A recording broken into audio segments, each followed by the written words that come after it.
aqui no meu canal. Meu nome é Daniela Veloso, seja bem-vindo a mais uma aula de ciências. E o tema da aula de hoje é máquinas térmicas e um pouco aí da Revolução Industrial. Para a gente começar a falar sobre esse assunto que aborda um pouco aí a história, nós vamos começar falando as fontes de energia que eram disponíveis aí no passado, né? Então, inicialmente, o homem utilizava a própria energia do seu corpo para realizar o trabalho da caça, o trabalho da pesca, o trabalho da colheita, né? Então, utilizava a energia corporal, né, para realizar essas atividades. Essa energia, ela é obtida até hoje, né, no nosso corpo por meio do alimento.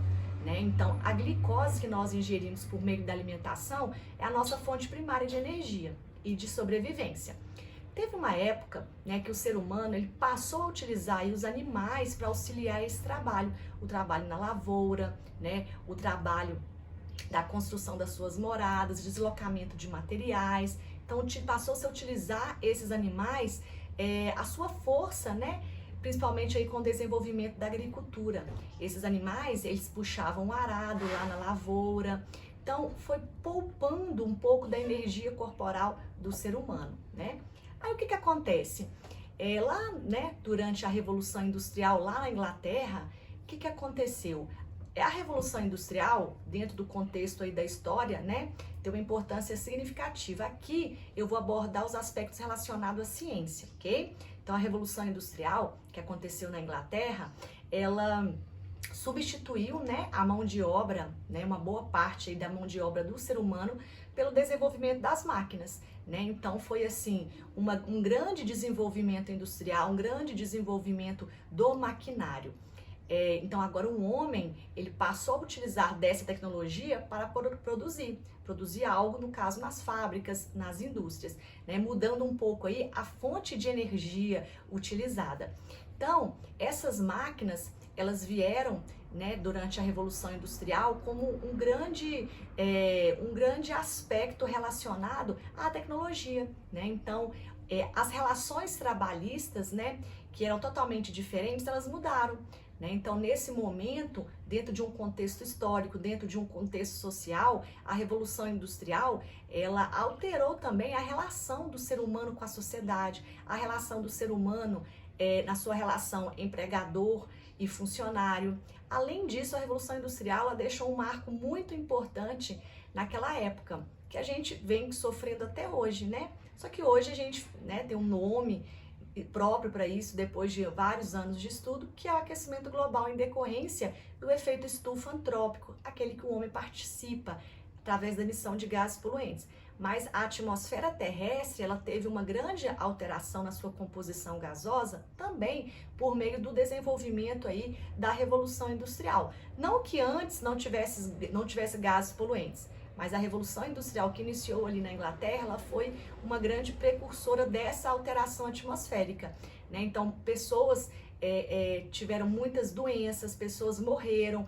Dentro desse contexto todo histórico, teve cidades, como por exemplo, locais, né, como por exemplo em Londres, que fumaça tóxica levou à morte de muitas pessoas, né? Então tem esse aspecto aí relacionado ao meio ambiente também dentro do contexto da Revolução Industrial. E nesse meio tempo, no desenvolvimento dessas máquinas, poupando a energia do corpo humano, acelerando a produção.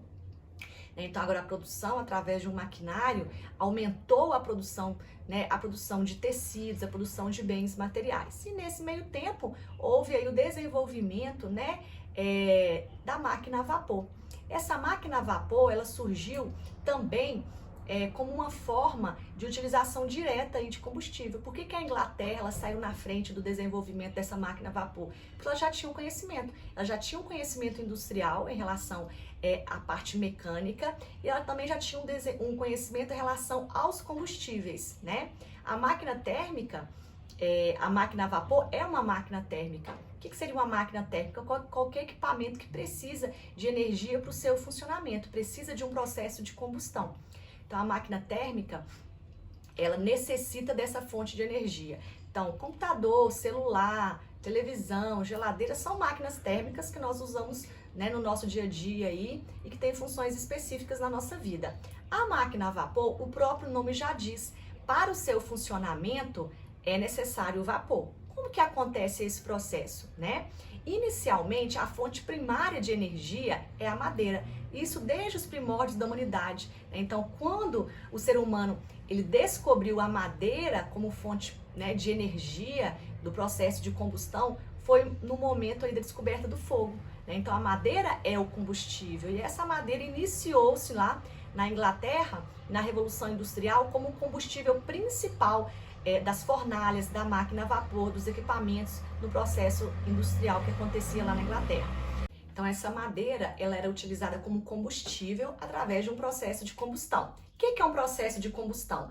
A combustão é a queima de um combustível. Esse combustível ele pode ser a madeira, ele pode ser os derivados do petróleo, como a gasolina, o diesel, pode ser um biocombustível como o etanol, ou seja, é aquilo que vai permitir que a combustão aconteça, é o que vai ser queimado. Dentro desse processo de combustão precisa do gás oxigênio. O gás oxigênio é o gás comburente, é aquele que vai fazer com que a chama fique acesa, vai permitir o processo da combustão. E a gente precisa de uma fonte de energia. Então, essa máquina a vapor, ela tinha esse processo então de combustão e acima dessa lenha que estava queimando, né, tinha uma caldeira cheia de água. O que acontecia? Essa lenha queimando aquecia essa água. Então, essa água aquecida, ela libera o quê? Vapor, ou seja, num processo aí de ebulição, que é a passagem da água do estado líquido para o estado gasoso. Esse vapor, ele subia, percorria, né, uma estrutura ali da máquina e chegava num local chamado ali de cilindro. Dentro desse cilindro tinha um equipamento chamado de pistão. Então, o vapor, a força do vapor movimentava esse pistão, que movimentava o cilindro, que fazia a roda do trem se movimentar, né? Então, há ainda máquinas a vapor, há ainda locais que utilizam máquina a vapor, só que hoje ela não é tão eficiente, porque depois de um tempo, uma escassez muito grande, né, da madeira que tinha que ser extraída da natureza para ser utilizada como combustível, tanto na máquina a vapor quanto no processo industrial, nas fábricas, essa madeira ela foi se tornando cada vez mais escassa, né? Então, houve aí o descobrimento dos combustíveis fósseis. O que seriam esses combustíveis fósseis? São derivados, né, de matéria orgânica, de seres vivos, de madeira, de algas. Esses combustíveis fósseis, eles podem ser encontrados tanto no interior do continente quanto no interior do oceano. No caso aqui no Brasil, o petróleo, por exemplo, ele é encontrado principalmente no interior do oceano e o carvão mineral, que é também um combustível fóssil, é encontrado no interior do continente, ok? Então, a Inglaterra já tinha esse conhecimento dessa fonte de combustível aí, que são os derivados aí dos combustíveis fósseis, né? Então, a madeira ela foi substituída pelo combustível fóssil, né? Que é muito mais eficiente, muito mais energético e muito mais poluente. A sua eficiência energética é muito maior, ok? Então, o que a gente vê dentro desse contexto histórico aí? Então, a gente vê o desenvolvimento industrial associado à necessidade de buscar novas fontes aí de combustíveis, né, cada vez mais eficientes. Então, esse seria o funcionamento aí da máquina a vapor, muito eficiente naquela época, que hoje, né, tem uma estrutura totalmente diferente, movida por combustíveis totalmente diferentes, né, mas que naquela época serviu, né, foi muito útil para o desenvolvimento econômico que acontecia ali na Europa, ok? Agora, pessoal, nós vamos falar um pouco das máquinas simples, né? Então, nós falamos agora da máquina a vapor, o que seria uma máquina térmica, e agora a gente vai falar das máquinas simples.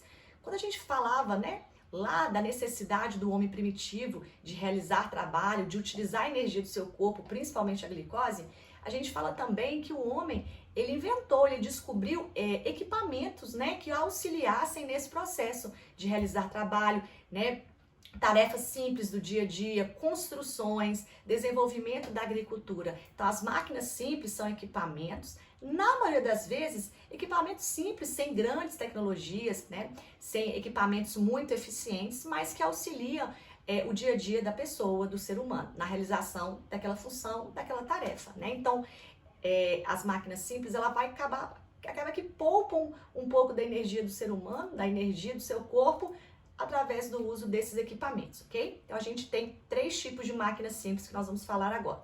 Temos o plano inclinado, as alavancas e a roda hidráulica, né? Então, agora eu vou falar especificamente sobre cada um.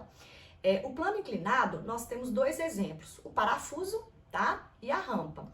Na verdade, a rampa, ela tem uma conotação muito importante no nosso dia a dia, que é permitir o quê? A acessibilidade das pessoas portadoras de deficiência físicas permanentes ou momentâneas.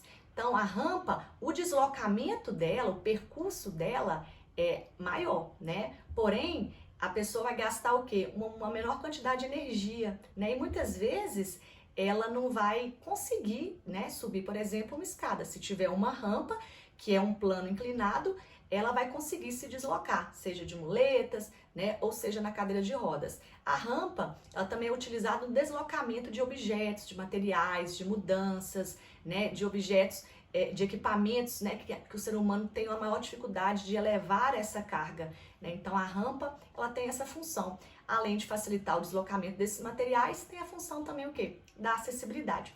Um outro exemplo de plano inclinado é o parafuso, né? O parafuso que tem a sua estrutura toda espiralada, né? Tem o objetivo aí de ser usado, né, na construção, na fixação de objetos, no nosso dia a dia. O segundo tipo de máquina simples que nós vamos falar é a alavanca.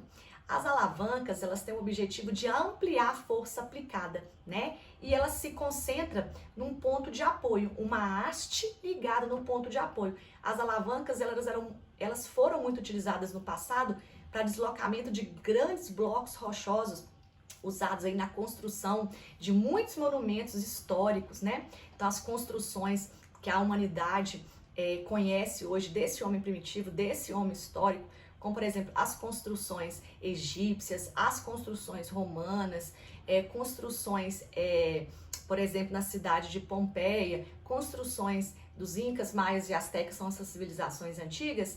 Os cientistas acreditam que esse deslocamento, né, de grandes blocos aí rochosos se deu por meio de alavancas, ok? O terceiro tipo de máquina simples que nós vamos falar é a roda hidráulica. A roda hidráulica, ela é uma roda vazada que é acoplada numa barra rígida. Essa roda hidráulica, ela foi muito utilizada também no passado, né, nos moinhos, tanto moinhos d'água para obtenção de energia, quanto moinhos que eram utilizados, né, para quebrar cereais, quebrar sementes na produção aí dos alimentos, ok? Então, essas máquinas simples, o objetivo delas hoje é poupar o esforço, o gasto de energia do ser humano, facilitar, né, o dia a dia.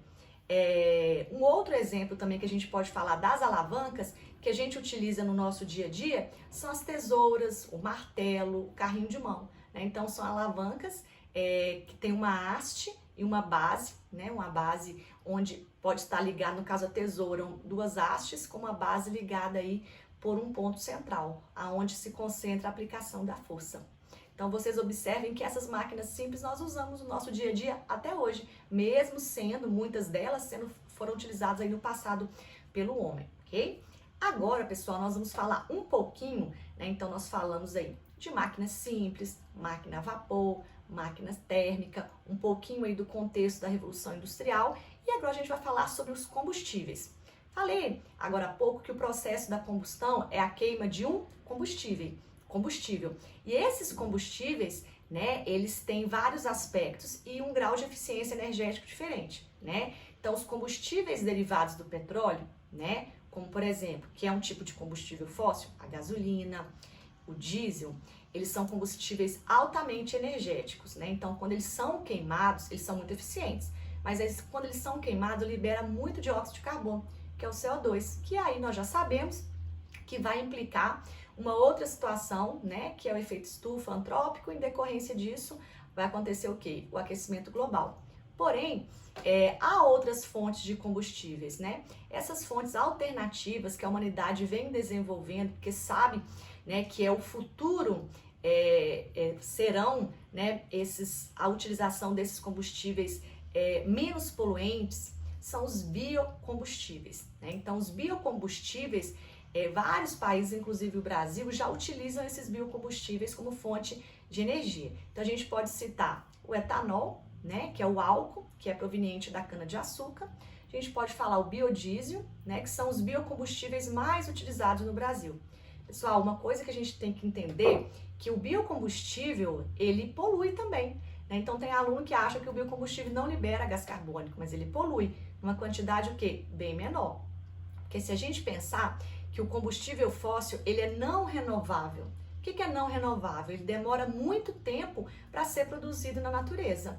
Já o biocombustível, né, vamos pensar aí numa plantação de cana, é renovável. Rapidamente, né, a gente tem a cana e pode passar pelo processo industrial e produzir o álcool, produzir o etanol. Então, o processo na natureza é muito mais rápido. Então, a emissão de gases poluentes é bem menor. Porém, a eficiência energética não é tão elevada como os derivados do combustível fóssil, ok? Uma observação que o carvão mineral, ele também é um combustível fóssil, tá? Diferente do carvão vegetal. O carvão vegetal é a madeira, como eu falei com vocês lá no início, que era utilizado lá na Inglaterra durante a Revolução Industrial inicialmente. A madeira, ela é um biocombustível. Porém, o carvão mineral é um combustível fóssil pelo processo de formação dele. Então, esse carvão mineral, ele demora muitos anos, até milhões de anos para ser formado, né? E aqui no Brasil, principalmente, ele foi formado e é formado, né? Pelo processo aí de soterramento mesmo de grandes florestas, matéria orgânica, árvores, né? Então, que se encontra lá no interior do solo, soterramento, e esses materiais, eles são utilizados, formam, né? Blocos rochosos aí, derivados dessa matéria orgânica, né? Então, é um combustível também não renovável e poluente, ok? Continuando aí, então, esses biocombustíveis, eles são utilizados, né, como uma boa alternativa aí para a amenização desse processo, né, que é o efeito estufa antrópico. O que acontece, pessoal? Quanto mais recursos minerais, né, o ser humano extrai da natureza, vamos pensar um exemplo, as latas de alumínio. O alumínio, que é utilizado principalmente na produção das latas, ele é feito, né, de um elemento natural, que é a bauxita. A bauxita é encontrada no solo. Quanto mais latas de alumínio são produzidas, mais bauxita vai ser retirada do solo, ok? Então vai acontecer o quê? Um processo de degradação, de extração de recursos minerais. Porém, se aquela população ela consegue fazer a reciclagem daquele material, seja o papel, seja o plástico, né, ou seja a lata de alumínio, vai poupar o quê? Vai poupar os recursos naturais, né? Então vai poupar a natureza, né, da retirada daquele recurso natural. Porque não é só a bauxita que eu vou retirar. Nesse processo industrial, há gasto de água, há gasto de energia, transporte, automóveis, caminhões que vão transportar, né, aquele material ali está sendo extraído. Então, há uma cadeia produtiva envolvida nisso aí. Então, um grande desafio, né, que a gente também tem que enfrentar e que a gente tem que pensar é a importância da reciclagem, né? Então, a reciclagem desses materiais vai poupar a natureza, né? Então, a gente vai pensar naquela palavrinha chamada de quê? De sustentabilidade. O que é a sustentabilidade? É você usufruir dos recursos naturais hoje, pensando e deixando, né, boa parte desses recursos para gerações seguintes. Ou seja, é utilizar com consciência ambiental, né, o que está disponível para a gente hoje, ok? Bom, hoje foi esse o tema da nossa aula. Eu espero que vocês tenham entendido, né, esse assunto que nós abordamos aqui, que foi máquinas térmicas, máquina a vapor, um pouquinho aí da história da Revolução Industrial aplicada na ciência, biocombustíveis e a importância da reciclagem. Então eu convido vocês a deixar o seu like, compartilhar esse vídeo e se inscrever no nosso canal para não perder nenhuma aula de ciências. Beijo para vocês, fiquem com Deus e até a próxima aula. Tchau!